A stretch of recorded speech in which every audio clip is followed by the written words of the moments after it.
From Mark Harmon getting people fired to the show getting sued over a stuffed animal, let's talk about some shocking things about NCIS. Starting with the fact that Polly Perrette is really just playing herself on the show. The actress plays quirky forensic scientist Abby on the show, which is pretty damn close to who she is in real life. I told you, you didn't need me. Come on, Abby.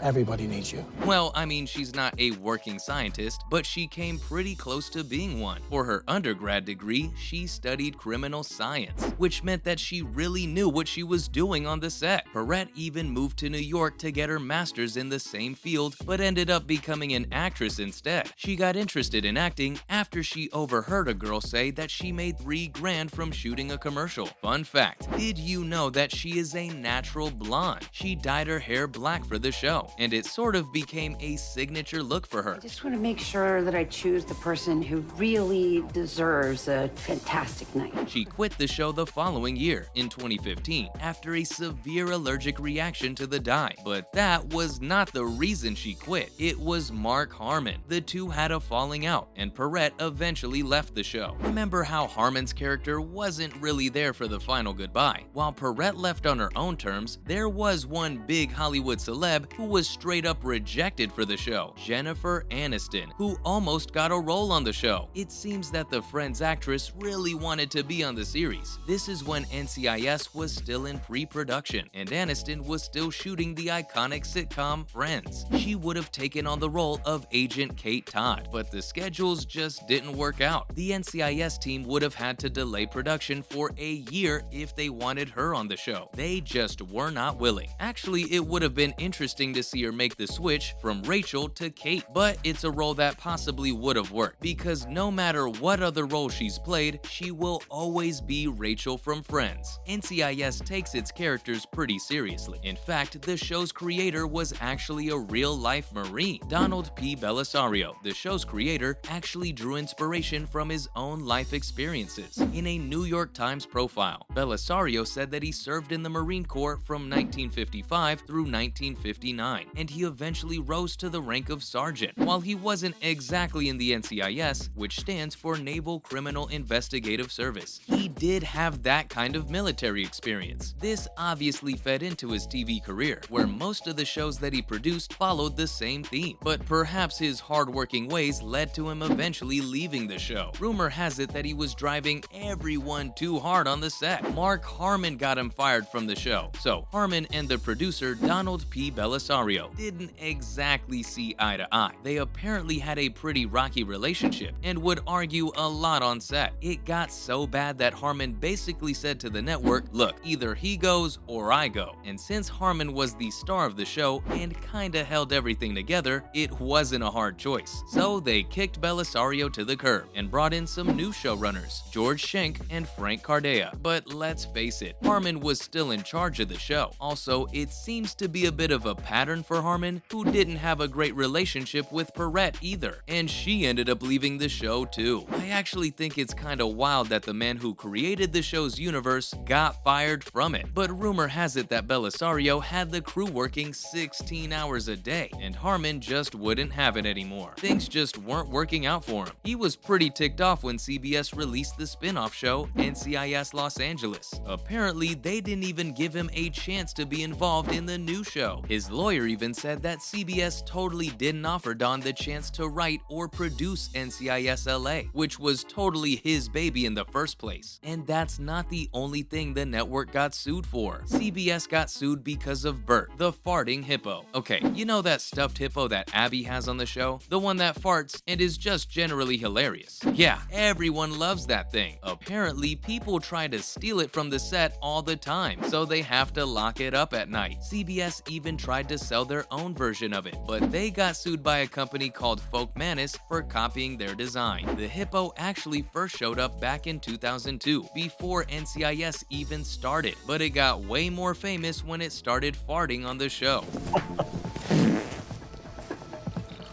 He's supposed to make that noise.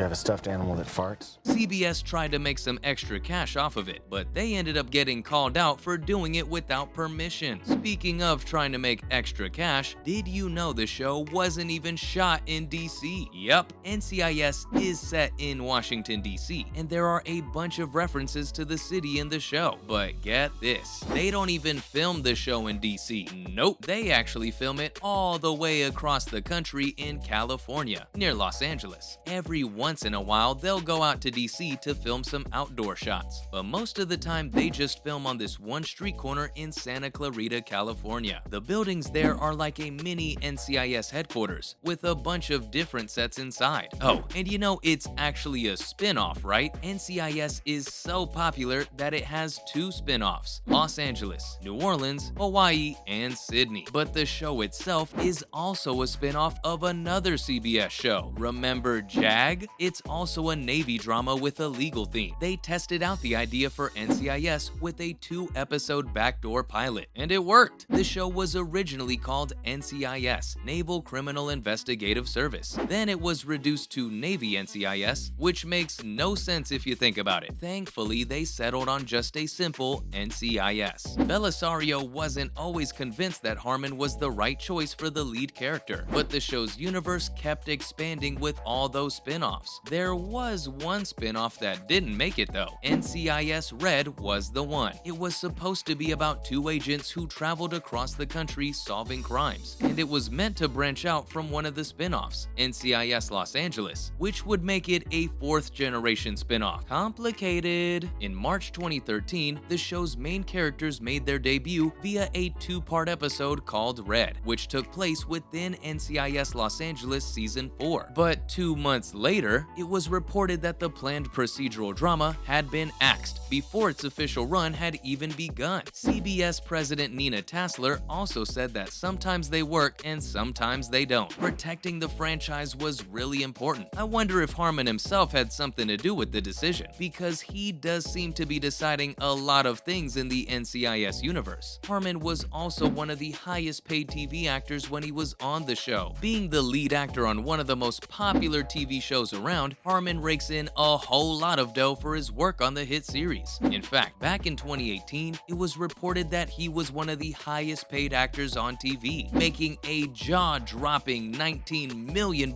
for each season of the show. Other sources say that he was picking up $500,000 per episode when he left the show. That's still a cool $12 million per season. Who knew there was so much drama on a crime show? And these folks were some shocking things you never knew about NCIS. Thanks for watching, and we'll see you next time.